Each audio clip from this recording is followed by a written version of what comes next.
Malpal, it is time for Honda. Take two. I think It's that just works. It's time for Honda. It is time for a helpful Honda Mailbag Friday. Still waiting on my Civic or Accord, either one. I'll take an Accord, actually. For real. Do you Honda. have the Honda? Absolutely, I do. I'm ready for it. Go for North it. Texas Honda dealers want to help you score some great deals on award-winning Hondas. Stop by your helpful Honda dealer today or visit ntxhondadealers.com to learn more. It is Mailbag Friday, Helpful Honda Mailbag Friday, presented by our good friends, the North Texas Helpful Honda dealers. So we want to answer your questions.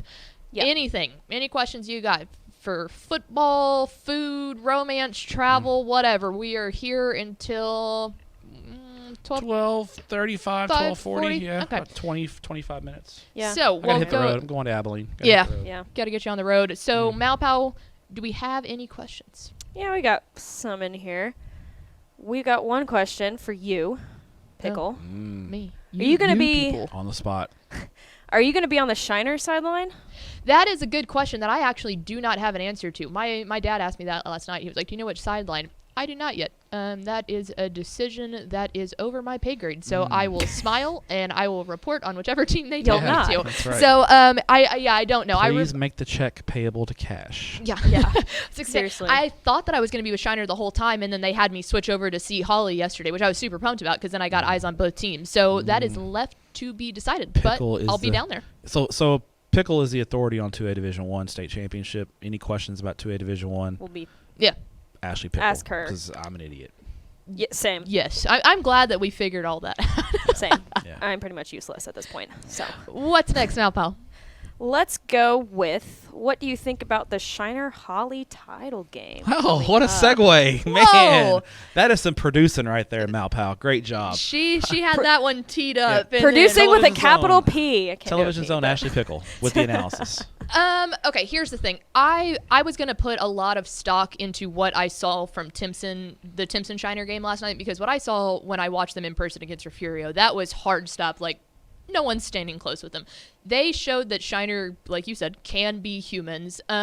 What I think after seeing Holly last night, Holly's defensive line is really good. I mean, they're not big, but they're really quick, and They're really, active. they can really kind of just buzz around and get into the backfield. So that is going to be key. They're going to have the game of their life to be able to stop the Brooks brothers. I don't know if the defensive backs have enough juice to necessarily stop the Brooks brothers completely.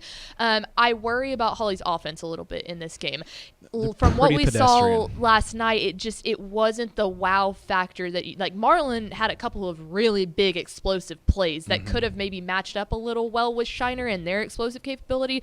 I think the defensive line is super good, and I think they'll be able to cause some issues, but something has to start clicking in Holly's offense for them to stand a chance against Shiner. Agree. You know, I think Holly's defensive line is a strength. The problem is that strength is neutralized by the Shiner offensive line. Shiner's offensive line is really good. And they're big. They're big, they're physical, and then you combine that with the two guys they have toting the mail and Doug and Dalton Brooks, makes it a tough matchup for Holly. And like I said, I don't think Holly's offense is explosive enough to keep up with Shiner. So I think Shiner's going to it'll be close. Holly's defense will keep them in it, but I feel like it's going to be the kind of game that Shiner pulls away in the second half and wins comfortably. Well, and I told Tepper last night, too, you mentioned Deontay Ramon had a great game. I mean, he had 25 carries for 141 yards, I think, but he never got in the end zone. And so for me, it's like if they're able to find him in the end zone and get him down into the end zone, he has the size and stuff to be able to kind of blow past Shiner's DBs. But they're gonna, they've got to get something. Yeah. What's next, Malpal? All right, let's go with, a lot of people are asking about the China Spring and Cuero game. Do you think that's going to be a blowout, or is that going to be close? I don't. It's hard to predict a blowout in this round. Yeah. Yeah. It's the state semifinals, but I like China Spring. I think China Spring is kind of I don't want to say a team of destiny, but there's Rudy.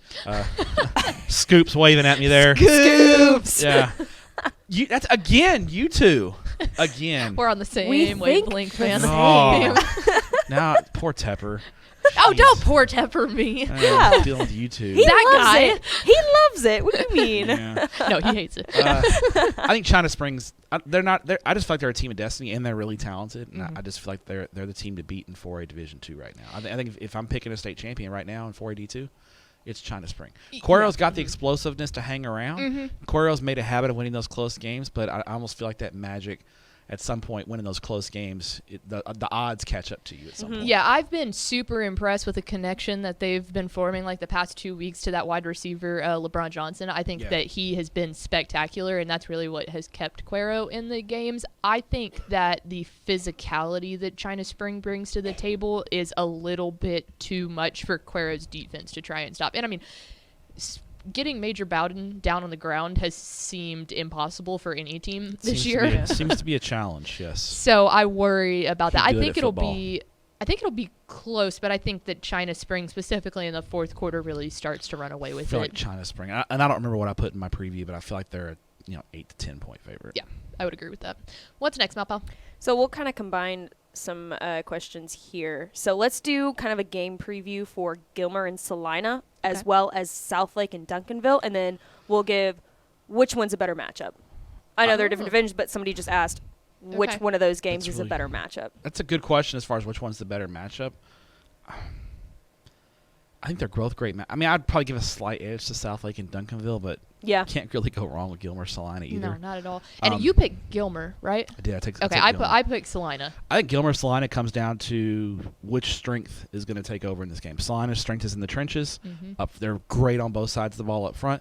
Gilmer's strength is at quarterback and in the offensive skill positions. So I think whichever unit wins that battle, if Gilmer's offensive and defensive lines can kind of make it a stalemate, Gilmer's skill players are better than Salina's skill players, in my opinion. Gilmer will win the game.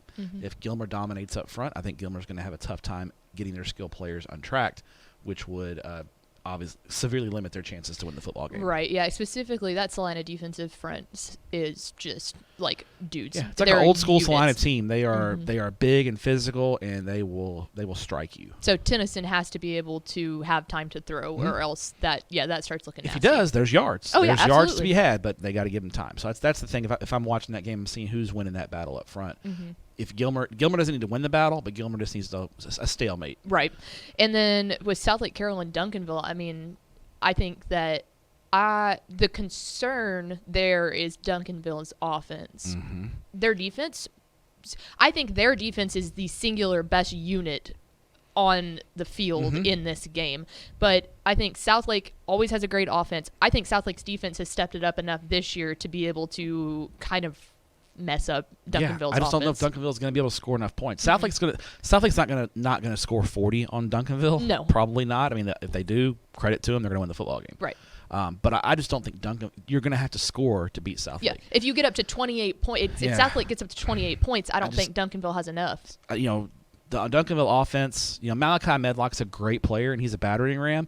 And if it's a close game late, advantage Duncanville, because Medlock wears people down. He is a big physical runner. And they do a great job of getting Medlock the ball in a lot of different ways because he's by far their best offensive player. And they're big up front. Their offensive line does a good job. But if Southlake can jump on Duncanville early and get Duncanville out of what they like to do, big edge to Southlake here. Duncanville's not good. Reggie Samples and that Duncanville offense does not want to get into a game where they're having Solomon James drop back to pass an obvious passing situation.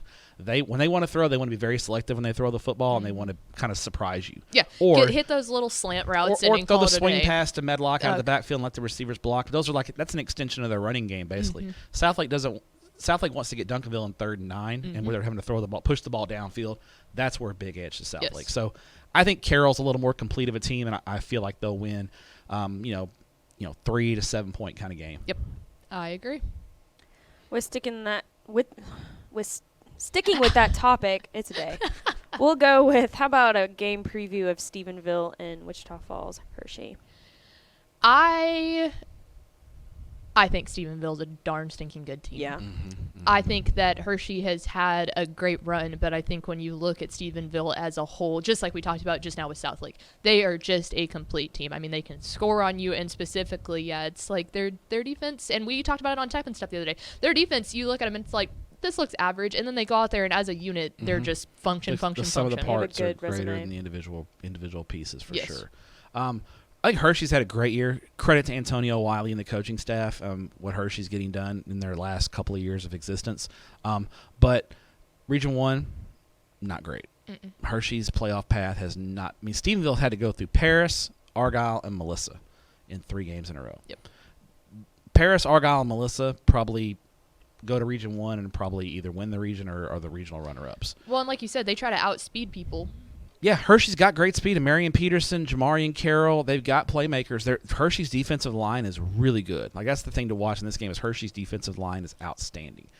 I don't think Hershey's offensive line can handle the Stephenville front 7. No. And I think eventually Stephenville, the Just wear 'em out. Hershey defense is probably going to be on the field way too long in this game. And I think that's going to be because I just don't think Hershey's offensive line can block Stephenville.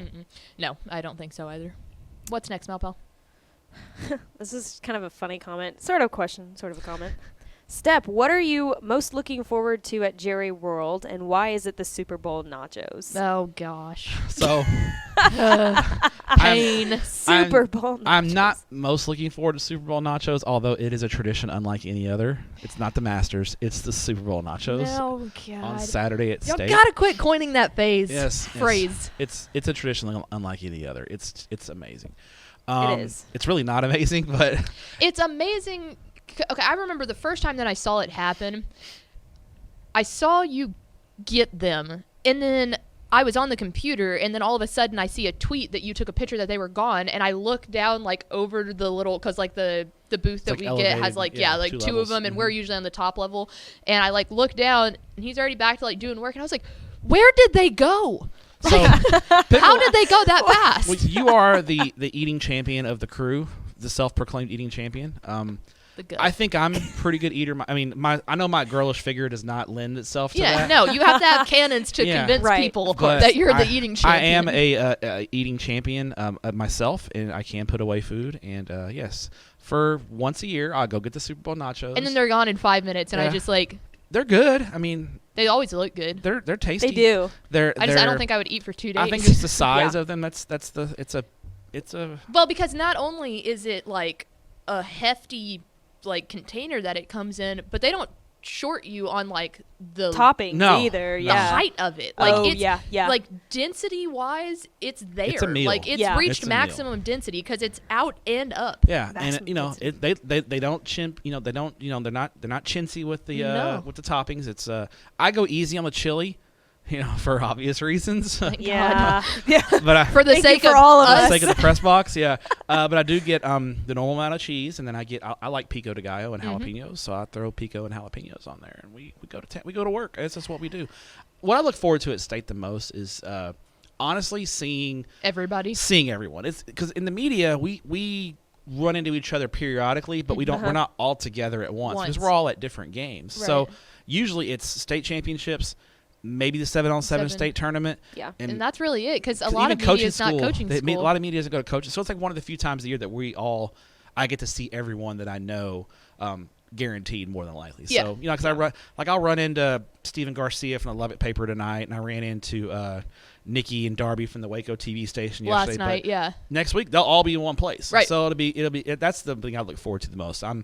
That's what I said it on the podcast. I think my personality on social media is a lot like my personality in person. Very true. And so I'm a people person. I like to be around. I like to see everybody and say hi and just BS with everyone. So being at State is a good chance to BS with everyone. I Yeah. could not agree more. And Super And Bowl and- nachos are a close second. Though. And I was going to say, the thing about that too is the fact that like 12 games in 4 days does get tiring, you know, and so like Yeah. being able to be there with everybody else doing it is kind of what keeps you going, you Yeah. know, 'Cause you're on the that same is, boat. I mean, that's a beating. Yeah, and we do bits. I mean, we'll have lots of. I think last year, I think the idea for the video blog may have come from me going live from the press box when I Oh went to my get gosh. Super Bowl nachos. Yes. And my Twitter, I went live on Twitter and that thing blew up. So Nothing It was really better did. for me at State last year than Malpal. We kept going back to the press box to get like the little bitty Dr. Peppers that Oh, you can to keep get us there. awake, yes. And finally, for like one of the last games, this one went down in like the actual concourse and bought like the big old Cowboys Dr. Peppers, and she just goes, "Here, I thought you could use this," and I was like, I almost cried like right then and there. I was like, "This is the best gift I've ever been given." It was you know what we fantastic. should do? Pro tip for the media is we should put like one of those big plastic cups in our laptop bag and keep it there. So smart. That is really that's smart. so smart. Because they give us these little big cups. We have to walk in it from where we are to where the press box It's is. a pain. It's a hike. It is. We'll You get get our your steps in. Yeah, exactly. Yeah. Wow, What's we're up doing now, it now, pal? too. I'm I a little like that. concerned about that now, actually. One of us. One of us. No, I have I officially know. morphed into one of you guys. It took me about a year, but here I am. Here Welcome. I am. So I think maybe bringing like one of those big giant cups. Yeah, which makes Yeah, sense because I that's usually bring a fantastic. water bottle, like a plastic container for water. Obviously, we don't fill it up. And now we're thinking. We are using our brains today. Let's It only go. took me like 12 years of going to state to figure that out. I was just going to say, like 3 years in, and we got it figured out. I've been going like 12 years. Some of That's us move a little faster. What's next, Mal That's what my Pal? wife says too. The last thing about state is that last year I got a lot of anxiety because of how great the shoe game was from everybody.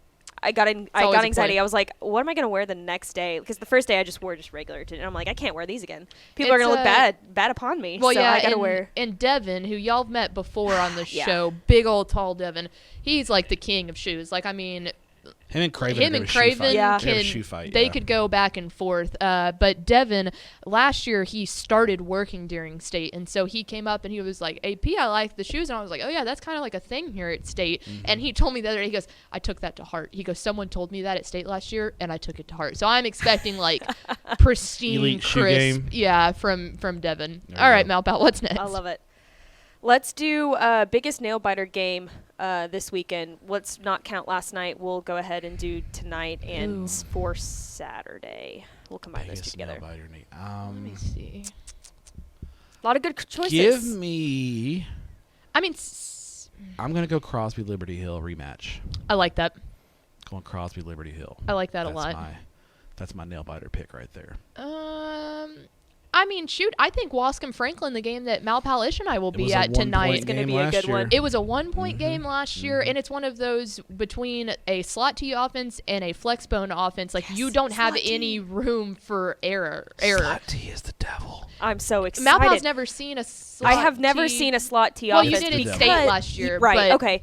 Because I've just gone to big 6A games and 5A games, and obviously they don't run the So, slot yeah, we're T, pumped so to I'm get very her out excited there. for It's the that. devil. Yes. But so there's like when you have that with both teams and the clock is just running the entire game, there's no room, like there's no margin Guys for might error. be out of there by 8:45. Legitimately. Legit. Yeah, but we're forcing Ish to come with us. So, Ish. all right, Malpal, we got like 2 more.